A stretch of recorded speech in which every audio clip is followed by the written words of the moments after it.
Thinking about selling your home? Here are some quick tips on how to add value before you sell. Hi, I'm Mike with the Wrigley Realty Group at eXp Realty. Whether buying or selling, for the best real estate information, subscribe to my channel and hit the bell to be notified when we post a new video every Wednesday. What are the best ways to increase your home's value? Let's dive right in. First, we should discuss the difference between adding value and getting a one-for-one return on investment. As a rule of thumb, most improvements generally only generate, at best, 75 to 85% return on each dollar spent in improvements. What I'm saying is, don't spend $10,000 on repairs and improvements and expect to get a $15,000 bump in your sales price. It doesn't work that way. A good realtor will tell you that their job is to help you get the best net for your home. This includes any money spent on repairs and improvements. Let's face it, it all comes from the same bank account, right? Depending on the market conditions, you may not have to make improvements or repairs. And then again, if your market is stagnant or declining, you may have to make a lot of improvements just to get your home sold. So, what are those improvements that help add value to your home? Painting and flooring. If you haven't painted the interior or exterior in a decade, let's face it, you really should have done it years ago and enjoyed your home more. If the flooring is worn out and the paint is dim, chipped, and looking shabby, bite the bullet and get them replaced.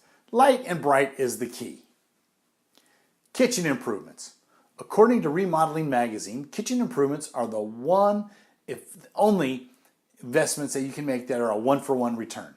Think about painting or refacing your cabinets, replacing that worn-out 80s Formica for granite or quartz countertops.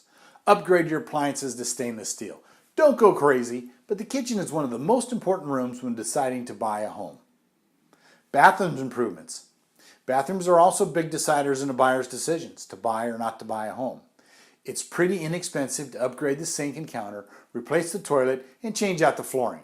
If the tub or shower looks shabby, call a company like Miracle Method and they'll refinish what you've got there for just a fraction of what it costs you to replace. The exterior. As you have heard a zillion times, you only get one chance to make a first impression.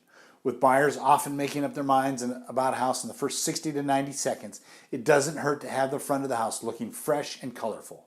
Depending on the time of year, take the time to spruce up the planter boxes with some fresh plants and color. Refresh the bark, edge the lawn. If the lawn is brown, have it painted and disclose accordingly. Add a new welcome mat and take down those silly no soliciting signs. So there you have it. Again, how much you need to do is dependent on the current market conditions in your area. Still not sure what to do or anything or need more information? Click on the Contact Us link below or call today and we'll be more than happy to schedule a strategic marketing consultation with you. Also, want to get daily updates and interesting real estate tips and tricks? Like our Facebook page by clicking on the Facebook link below. So what do you think? Leave your comments in the section below. If this video was helpful, be sure to subscribe, share with a friend, and hit the like button so I know to make more videos like this one. I'll see you on the next one, and hey, make this a great day.